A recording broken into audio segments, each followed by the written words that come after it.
जय हिंद साथियों, आप सभी को मेरा प्यार भरा नमस्कार। मैं मुकेश यादव, मैं टारगेट से। और आज हम लोग पढ़ेंगे कक्षा 10 की मैथ एक्सरसाइज 11.1 का क्वेश्चन नंबर 7। यदि हम बात करें तो पिछली क्लास तक जो है वो हमने इस एक्सरसाइज का क्वेश्चन नंबर 10 तक हम लोगों ने कंप्लीट कर लिया था। और आज हम क्वेश्चन नंबर 11 समझने की क्वेश्चन नंबर 7 जो है वो समझने की कोशिश करते हैं। क्वेश्चन नंबर 6 तक हम लोगों ने कंप्लीट कर लिया था। तो ये बच्चे समझिएगा, अगर हम बात करें क्वेश्चन नंबर 7 की, तो कहा जा रहा है एक समकोण त्रिभुज की रचना कीजिए। ये बच्चे अब समकोण त्रिभुज क्या होता है, इसको हमने चैप्टर 6 में पूरा डीप में कवर किया है कि जो त्रिभुज होते हैं वो दो प्रकार के होते हैं, एक भुजा के आधार पर और एक कोण के आधार पर। भुजा के आधार पर त्रिभुज 3 प्रकार का होता है, विषमबाहु, समद्विबाहु, समबाहु। और कोण के आधार पर 3 होते हैं, न्यून कोणी, समकोणी, अधिक कोणी। उसी में एक आता है समकोणीय त्रिभुज। समकोणीय त्रिभुज वो होता है जिसका एक कोण कम से कम कितने अंश का हो, 90 अंश का हो। ठीक, तो हमसे कहा जा रहा है कि एक समकोण त्रिभुज की रचना कीजिए। एक समकोण त्रिभुज की रचना कीजिए जिसकी भुजाएं 4 सेमी तथा 3 सेमी लंबाई की हो। और ये 4 सेमी 3 सेमी जो है ये कर्ण की लंबाई नहीं है।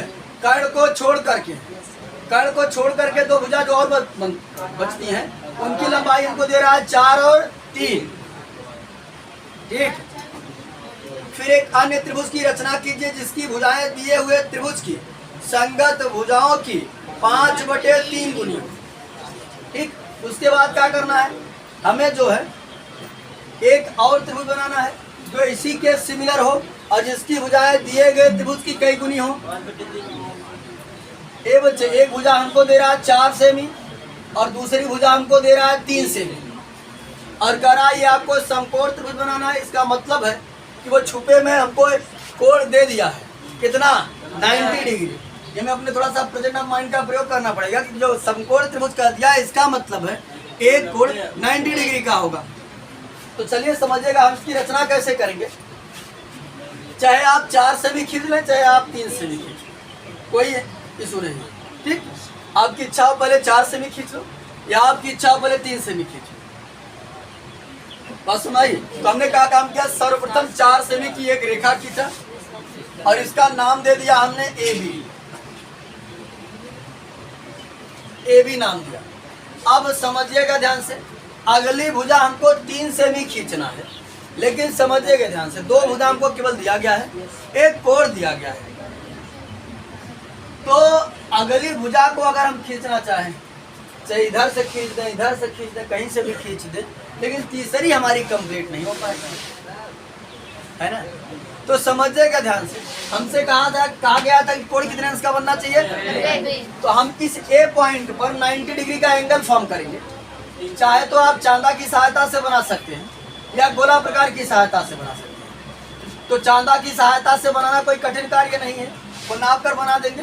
गोला प्रकार से हम आपको समझा देते हैं। जैसा कि कल की क्लास में हमने बताया था कि 1 सेमी, 1.5 सेमी, 2 सेमी, जो भी आपकी इच्छा हो फिट कर लीजिए। मान लेते हैं आपने गोला प्रकार में 2 सेमी फिट किया और गोला प्रकार की नोकी को यहाँ ए पर रखा और ए ऐसे घुमा दिया, ऐसे करके। ठीक, और फिर समझिएगा उसी चाप से चाप आपको बदलना नहीं है। उसी चाप ने एक बार यहाँ रखा, ऐसे काटा।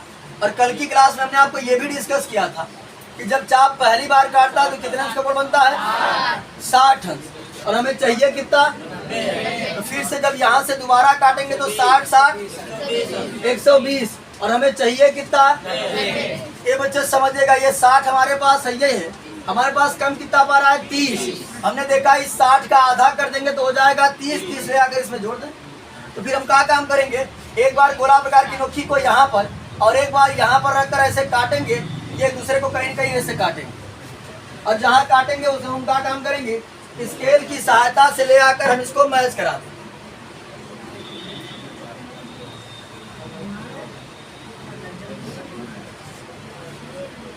स्केल की सहायता से हमने इसको मैच करा दिया, कटान बिंदु। ठीक, और यहाँ हमारा कितने अंश का एंगल बन रहा है, 90 डिग्री। अब हमको ध्यान देना है, कितना कहा गया था कि 3 सेमी, कितना, तो हम क्या काम करेंगे, गोला प्रकार में 3 सेमी फिट करेंगे। कैसे भी 3 सेमी। और इस ए पॉइंट पर रखकर इसमें से ऐसे 3 सेमी अलग कर लेंगे। हो सकता है 3 सेमी इसके पहले हो सकता है, बाद हो सकता है, हम माप कर तो नहीं कर रहे हैं, ठीक। इसके बाद बताएंगे मैं आपको। तो हाँ, यहाँ समझिएगा बच्चे ध्यान से। गोला प्रकार में हम 3 सेमी फिट करेंगे और यहाँ ए पर रख करके अलग कर लेंगे। अब हमको यहाँ देखो, हम माप कर तो बना नहीं रहे, हमको कोई आइडिया नहीं है कि ये कटान बिंदु के पहले पड़ेगा या बाद में पड़ेगा। तो जहाँ भी पड़ेगा घबराना आपको नहीं है, बस इसमें से 3 सेमी माप कर अलग कर लेना है और उसे माप कर अलग करेंगे, उसका नाम दे देंगे हम सी। और उस सी पॉइंट को ले आकर के हम कहाँ से मैच करा देंगे, डी से, और ये हमारा समकोण त्रिभुज बन करके तैयार हो जाएगा। मान लेते ऊपर काटेगा ऐसे, आपको कोई आइडिया तो है नहीं, ऊपर मान लेते हैं कहीं ज्यादा अंतर नहीं है। तो मान लेते हैं ऊपर कहीं काटा होगा जब हमने सी पॉइंट सी सेमी अलग किया था, और इसे ले आकर के हमने मिला दिया, इसका नाम दे दिया सी। ये बच्चे बात नहीं। तो अब हमारा जो त्रिभुज हमको दिया गया था ABC का, कि जिसकी भुजा 4 सेमी था, ये 3 सेमी था, ये 90 डिग्री का एंगल फॉर्म था, ये हमारा बन करके तैयार हो गया। लेकिन अब हमसे बोला गया है कि एक इसी के सिमिलर एक और त्रिभुज बनाना है जो दिए गए त्रिभुज के समरूप हो और साथ ही उसकी भुजाएं जो वो 5 बटे कितना हो, 3 गुनी। तुमने बार बार हर क्वेश्चन में बताया है कि आप हम क्या काम करेंगे, अब एक न्यून को बनाते हुए एक रेखा खींचेंगे, है ना। तो हम बी पॉइंट से क्या करेंगे, न्यून कोण बनाती हुई एक रेखा खींच देते हैं। ये हमने न्यून कोण बनाती हुई एक रेखा खींच दिया। अब बता इसमें कितना भाग काटेगा, 5। कैसे पता, क्योंकि यहाँ इन दोनों में बड़ा कौन है, 5। हमने आपको तरीका बताया था कि जो भी बड़ा अंक होगा उतना ही बराबर भाग हम काटेंगे। आप गोला प्रकार में 1.5 सेमी 2 सेमी कुछ भी फिट कर लीजिएगा, और यहाँ से 1 2 3 4 5। ये बच्चे ये हाथ से मत काटिएगा नकल करके, हमारा ये गोला प्रकार रहेगा, यहाँ रखेंगे ऐसे कटेगा, फिर यहाँ रखकर ऐसे कटेगा, फिर यहाँ रखकर ऐसे, ये गोला प्रकार से काटना, ठीक। तो फिर समझिएगा ध्यान से। हम इसका नाम दे देंगे M1 M2 M3 M4 M5। अब ये बताओ बी को किससे मैच कराएं, किससे मैच कराएं, क्योंकि बताया था जो बटे में होता है उसी को हम लोग मैच कराते हैं, हर को। तो हर कितना है, 3 को कहाँ से मैच करा देंगे, बी से मैच करा देंगे, ठीक।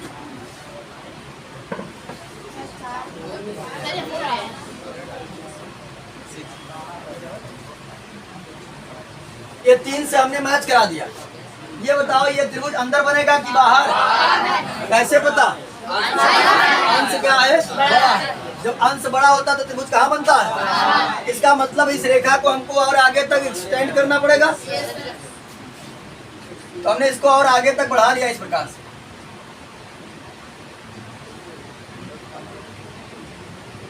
अब हम क्या काम करेंगे, इसी रेखा के समांतर एक रेखा ड्रा करेंगे, है ना। तो इसके क्या कहाँ से करेंगे, 5 से। तो इसके क्या होनी चाहिए, पैरेलल, समांतर होना चाहिए। इसके समांतर दिख रहा है,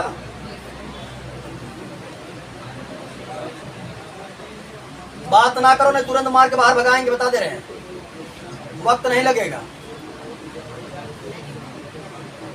इस चीज के लिए ध्यान देते रहना। तो हमने इसके पैरेलल एक लाइन ड्रा कर दिया, और यहाँ पर क्या नाम दे देंगे,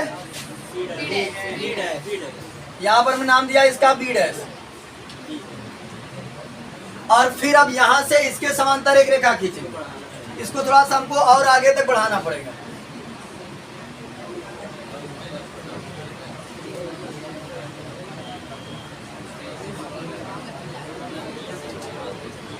तो हमने यहाँ तक इसको एक्सटेंड कर लिया, ठीक।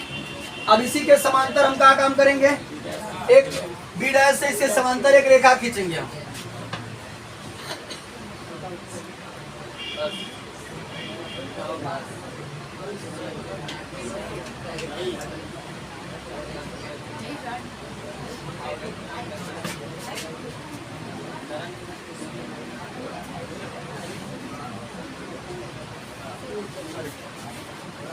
क्या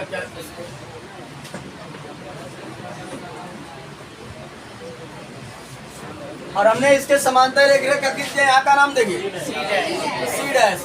और जो हमारा समरूप त्रिभुज की बात कर रहा था वो हमारा समरूप त्रिभुज बन करके तैयार हो गया।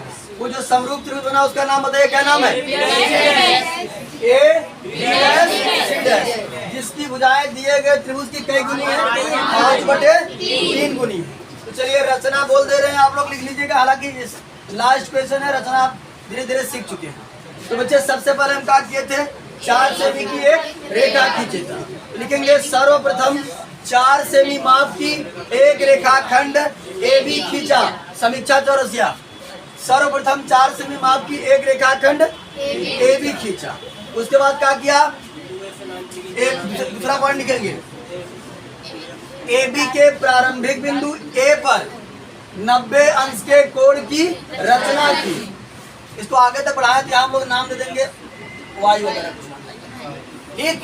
फिर अगला तीसरा पॉइंट बनेगा कि ए वाई में से 3 सेमी माप कर अलग किया, जिसे क्या नाम दिया? सी नाम दिया।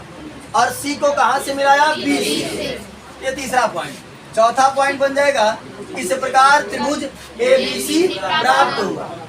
पांचवा पॉइंट हो जाएगा हमारा, ए से न्यून कोण बनाती हुई एक रेखाखंड ए एक्स खींचा तथा ए एक्स में 5 बराबर भाग M1, M2, M3, M4, M5 काटा। अगला पॉइंट हो जाएगा, M3 को B से मिलाया।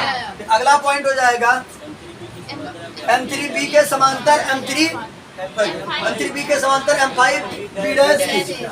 अगला पॉइंट बनेगा हमारा, अगला पॉइंट बनेगा B डैश से BC के समांतर एक रेखा खींचा जो AY को C डैश पर प्रतिच्छेद करता है। अगला पॉइंट हो जाएगा, इस प्रकार अभिष्ट त्रिभुज A B dash C dash प्राप्त हुआ, जिसकी भुजाएं दिए गए त्रिभुज की 5/3 गुनी है। फिर औचित्य लिख दीजिएगा। औचित्य तो कुछ है नहीं, यहाँ समझो बच्चे ध्यान से। औचित्य की यदि हम बात करें तो लिखे पड़े क्या है? ए बी डैश, क्या लिखेंगे? ए बी डैश बराबर 5/3 ए बी। उसके बाद ए सी डैश बराबर क्या लिखेंगे? 5/3 ए सी। उसके बाद क्या लिखेंगे? बी डैश सी डैश बराबर क्या लिखेंगे? 5/3 बी सी। और ये क्वेश्चन नंबर हमारा 7 कंप्लीट होता है। साथ ही साथ हम एक्सरसाइज 11.1 को भी समाप्त कर लेते हैं। अगर कोई बच्चा डायरेक्ट ऑनलाइन भी इस वीडियो को देखेगा तो भी उसको बाउंस करेगा पूरा ऊपर। अगर ऑफलाइन कोई पढ़ रहा है तब पर। इसको पढ़ने से पहले हमने इसका इंट्रोडक्शन बढ़िया से बताया ही। क्वेश्चन फर्स्ट, सेकंड, थर्ड देख करके आएंगे, तब जाकर वही फर्स्ट, सेकंड, थर्ड जो देख करके आएंगे अच्छे से, तो आपको बहुत अच्छे तरीके से क्लियर हो जाएगा। और यदि आप 7वां क्वेश्चन डायरेक्ट आते हैं वो आपको समस्याओं का सामना करना पड़ सकता है। तो मैं आपको सजेस्ट करूंगा कि 7वें प्रश्न को सॉल्व करने से पहले जो है वो पहले, दूसरे, तीसरे और चौथे को सॉल्व कर लेंगे तो ये क्वेश्चन कुछ नहीं है, बेहद आसान क्वेश्चन है, ठीक। आज की क्लास में इतना ही, बाकी मिलते हैं नेक्स्ट वीडियो में। तब तक के लिए जय हिंद।